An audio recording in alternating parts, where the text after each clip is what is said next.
welcome aboard everybody. Right, so let's see where we get to. So this is regular 15th of June meeting in Cabinet. Anyone videoing if they really want to. It's very exciting. If you do video it, please don't turn the camera on to the public. And that's what it is. It's all very informal and relaxed, as you expect it to be, even more so with this kind of gallery seating we've got around the place. So if anyone wants to contribute at any stage, really frankly, in my direction to get some attention, and we'll see where we get to on the back of that. Right, so let's see where we got to then. Firstly, apologies we have from Paul Bickle, I believe. That's 1, 2, 3, 4, 5. That's it. I'm just going to put on record at this stage and welcome to James Duguid, Cabinet for the newly formed Transport and Economy portfolio. I'll actually get that minuted. I'd also like to minister our thanks to Joe Pretty, who's sat somewhere over there, as my eye-line behind Lady Smith, and thank Joe for all his work over many years as a Cabinet member for Economy, as was under the old system. So that's that one. Any declarations of interest that anyone wants to raise? Can't see. Right, minutes of the meeting held way back on the 23rd of March. I can't believe it was that long ago. There we go.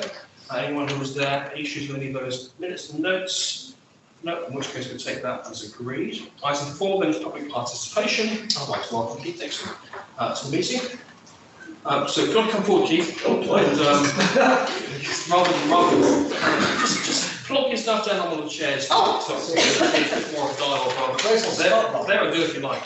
So Keith's question was to ask, which Tonia will answer the Cabinet portfolio holder, and we'll take it from there. Yeah, so my main question is really that after the hire charges for the point, and you get a settlement at the end of it, which for the charity, the registered charity I belong to, is £12,430. The council then deem it necessary to take 10% of that money, which should be going to the charity. Okay, Tonia. Didn't think there was a question there. Well, I was saying to Well, I want to know at the really end of that. why you make it a hire. There's no hire charge for charities anymore. It's just one set rate. And then it says for hirers, where the settlement outcome exceeds £8,000, of the settlement above 8,000, we will take 10% as you're deemed to be a commercial hire. So you're taking money away from a charity, a registered charity, that are trying to keep children off the streets, give them opportunities to do things.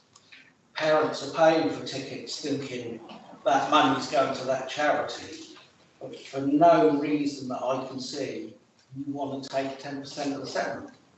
Yeah, we've actually rescheduled the way things work, and it is a commercial hire, regardless of whether they're a charity or not. It is a commercial hire.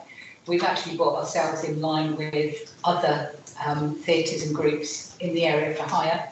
We're still actually one of the cheaper ones. Well, I'll ask Louisa to name some of them, but we've actually worked really hard to make sure that we've brought them up and we're still cheaper than most. So it's something we have to do across the board. We actually had to do this because we were so cheap and we were basically being used as storage in many cases. So people were renting rooms. What's that got to do with the theatre? Oh, sorry. Because I'm telling you that we've actually looked at the board right across the board at the point. So we've had to bring all fees and charges in and look at it across the board because we can't do different for certain groups. It has to be the same across the board. It is commercial hire that they're using. So it's been looked at right the way across the board, and those figures are there. I don't think it's quite as clear as the figures that you put in yours. It's slightly different. That's what it is. It's not actually. And if you wanted to meet Louisa and I and go through the figures properly, we're quite happy to do that. Well, that's the figures that you sent to us. Can I suggest that that's the best way forward on this? Because this is clearly quite a street conversation about some quite technical issues. It might be far better for Keith to have a meeting with the two of you. Yeah. I'd just like to know if all the councillors are happy that you're taking. The Cabinet agreed this approach many months ago. So you're happy to take money away No, from I'm not charity? having words put in my mouth, Keith. We have an arrangement which makes sure that we are still able to keep our theatres going, in the way that lots of councils have shut theatres because local government is funded so badly. So you're using let hard. me finish. So this is you're at a meeting in public, not a public meeting. Your hiring arrangements are done on the basis, in much the same way as most other theatres are. Our charges are lower than most other theatres. We still very heavily subsidise both our theatres in this borough. The alternative to not to reducing the subsidy is to close them, which we weren't prepared to do, because we believe in the arts, absolutely fundamentally believe in the arts, and the profit share arrangement on profitable events is something which is very common across the sector, and all we've done is mirror the way the sector performs. Very happy for you to have a separate meeting with Yeah, I think I will, because on the obviously, detail. as I worked at the point, I know what happened. I know the point. You know, And I did find Keith. So, You know how it used to work, which is not the same as how it does now. We've taken decisions to make sure we keep our theatres open, which is unusual in the local government sector. In fact, we've got 2 theatres running as well. I'm very happy you have a session outside of this room to look at the real detail behind this, because to be frank, the rest of us have got quite a lot of business to get through as well. It's falling past the council. I'm just more concerned though that the council has said these figures aren't right. No, they're not. Well, let's take that out of the room. I'm going to move on to the rest of the business now, because we have got a lot to get through. Thanks very much for coming along. Should I we work email the way you? forward. Yeah, Should I just email you? If that's what you're emailing out to people, and it's wrong. Right, thanks, Keith. I'm going to move on now, because we're So you're not interested? No, I didn't say that. You know I didn't say You're that. not. You're trying to put words into my mouth. That's not fair or appropriate. No. But you did email me and say you disagree with it. So We have an arrangement here which gives the public the ability to question cabinet meetings, and we've managed to make that work in a perfectly sensible way. We've gone beyond that by saying, if you want to have a technical discussion about the detail, we'll sort that out. that's fine. And we can arrange that, and Louisa will get in the call with you in a second to find a date that works for the time. Can I just add though as well, Keith, you know that we are very fair as a council, having worked at the point yourself. So I think it is unfair. Well, yeah, but I know how much excuse the me, point no. wastes money, so. Right. No. You know that we are very fair, having been working there. And I think, the fact that I've said we will give up time to go through this and make you understand it correctly is not a case that we don't care. So I do not want to say that we don't care, we do care. You haven't understood it correctly, and we are quite happy to go through that with you. So you can frown as much as you like. That is factual. Everyone, Thanks for You coming emailed on. me, yeah. Move on to item 5 on the Yeah. agenda, which is appointments to outside bodies. We have scheduled appointments that are routine and simply go with the flow based on appointments that are in place normally for cabinet members. We then have a small series of additional appointments to make, which, let's see if I can get this right without any notes, which is highly unlikely. We have the Partnership for South Hampshire Overview and Scrutiny Committee, and the proposal is that Richard Gomer is the member for that, with Derek Pretty as the deputy. This machine is scrolls properly. We have the Queen Elizabeth II Silver Jubilee Activity Centre, which is Councillors Derek Pretty and Irish. We have the Road Safety Council Central Area, which is the cabinet member, which is James Duguid, and the current deputy is Irish. And then we have, after that, the Southampton International Airport Consultative Committee, where the proposal is Councillor Duguid as the cabinet member, with Councillors Asman and Park. And then that is the end of that list. We then have a series of formalise appointments to other council bodies. Any questions on any of that? No? Okay. We'll take those green. Item 6, there's appointment to the Procurement Executive Group. I propose that the Councillor Corben and myself do that one. The Strategic Risk Management Group proposal is that Councillor Duguid does that one.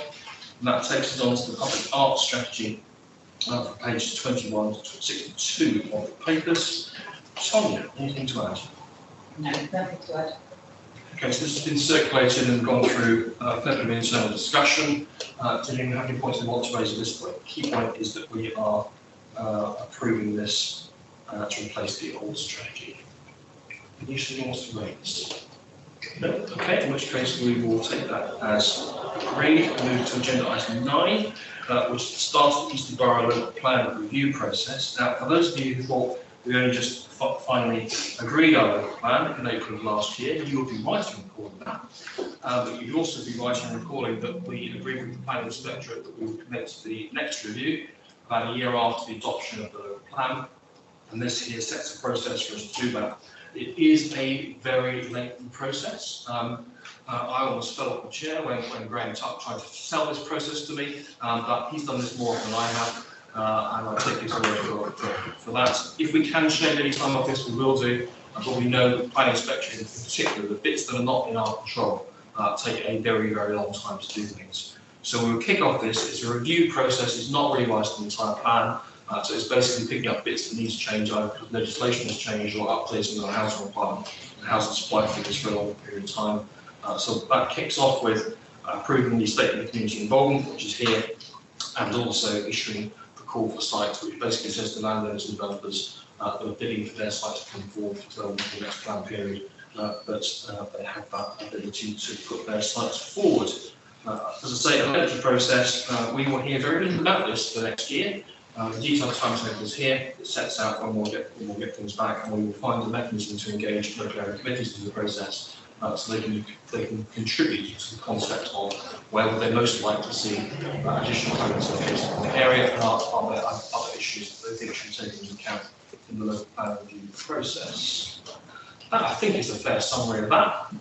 Graham is not frowning at me, so I'll take that as a positive. Any questions anyone wants to raise on the local plan review process? Rupert? It's not a question, it's more of a sort of just a comment really. It's a bit concerning really in a way that an inspector appointed by government, in effect, given the constraints on public finances and right across the sort of public, certainly across all tiers of councils, within a 12-month period, given obviously the proposals in the local plan, we then spent an enormous amount of time, effort, money, and everything else putting together. And I'm not talking about specific science, but I'm just talking about the process. We get to the point where we have an adopted plan, and basically within a very short period of time, we've got to go through the entire process again, which is hugely costly from a time perspective, office perspective, but also financially as well, given the constraints on public finances. And also the fact that also it doesn't give surety to local communities and residents about where sites are or where sites might not be in the future being allocated for housing, which is exactly the reason why you want to look there, because you get to the surety of housing numbers over a period of time, which we have got. But the fact that there's that question mark, and the fact that you've now got to go through the whole process again, which is hugely costly in so many different ways. Indeed, all that cost applies to us, not to the other, because we pay the claim inspectors, of course. Yeah, so it is. It's been time torturous. I think we had a bit of hiatus in terms of government policy as well on housing supply. So, like where this finally lands after the next election with the new government remains to be seen. But from the community's perspective out there at the moment, we at least do have a land supply for the next period of time. We're really looking at the sites that will come forward in the 2030s, rather than sites that are going to come forward next week or next month. But inevitably, there will be some developers that will be pushing their case for their sites, as you'd expect them to do, any landowner would do, and we'll approach the issue in the same way we have in the past. But the timetable's here. It is going to be costly, and until the government finally bites the bullet and allows local authorities to properly set their plans and processes in ways that correct extortionate costs, with a largely unaccountable planning inspectorate behind it, we are where we are, unfortunately. Okay, anyone else on the local plan looking around the room elsewhere to WAST? That's no takers. Okay, I'll be happy then to agree the recommendations that are here. Yeah. Good, thank you. We'll move on to item 10, then, discretionary housing payment policy and more pensions. Paper on page 117 of the pack. This would normally be for a full bit more to introduce, but I think it's pretty straightforward, which is we're agreeing the discretionary housing payment policy that's shown in Appendix 1 and maintaining our existing policy on disregarding all income relating to war pensions when calculating entitlement to housing benefit and council tax support. Quite happy to agree with that. That's straightforward. Good, thank you very much. Moving on then to affordable housing policy on page 139, right the way through to page 220. This is where electronic application of papers really does make a difference, because it means we haven't spent vast amounts of money printing vast amounts of paper. This is the latest in the series of affordable housing service policies that have already been considered by PMP, I think, hopefully. Ray and I, we can get Richard. Yes, they should Yes. probably Yeah, okay, good. This lot looks somewhat simpler than some of the last lot, I thought, in terms of their mainly process-based issues. Any issues anyone wants to raise on them? I'm hoping the answer is not. Okay, good, we'll take that as agreed then.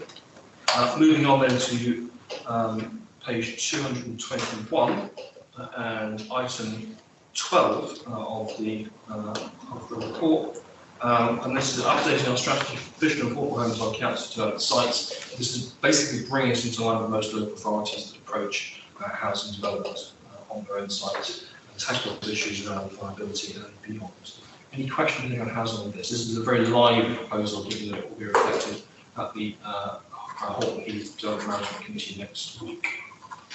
No, just to be pedantic, Chair, there are a number of complaints in here when there should be compliance. Which of course aren't. That's been missed. It is, Okay.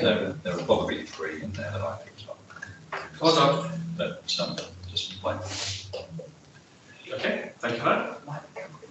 They could, They could be will done. become They could be done, but they won't. They will become. Well done. That's possible. I don't want to give this up. Okay, well done. Anyone else on this one?